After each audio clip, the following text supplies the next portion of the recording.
बिरोबाच्या जत्रेला गेलो आणि लोकांच्या शेतातील ऊस तोडला नाही असं कधीच झालं नाही. आणि हे करायला ना एक वेगळीच मज्जा येते.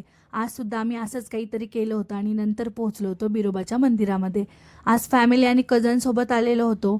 इकडं आल्यानंतर आम्हाला खूपच सुंदर आशीर्वाद भेटला होता आणि त्यानंतर आम्ही गेलो होतो बिरोबा महाराजांचं दर्शन करण्यासाठी. दर्शनसुद्धा झालेलं होतं आणि आम्ही फिरत होतो जत्रा.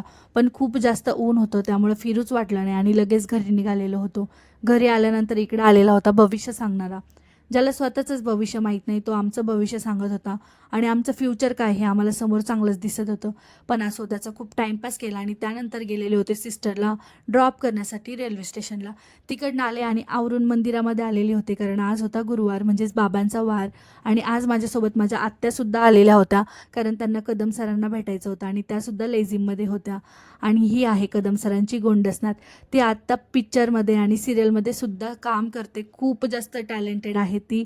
आणि त्यानंतर इकडे पालखीला सुद्धा सुरुवात झालेली होती. बाबांची पालखीसुद्धा आली होती, आरतीसुद्धा झाली आणि खरंच हे एक वेगळंच सुख आहे.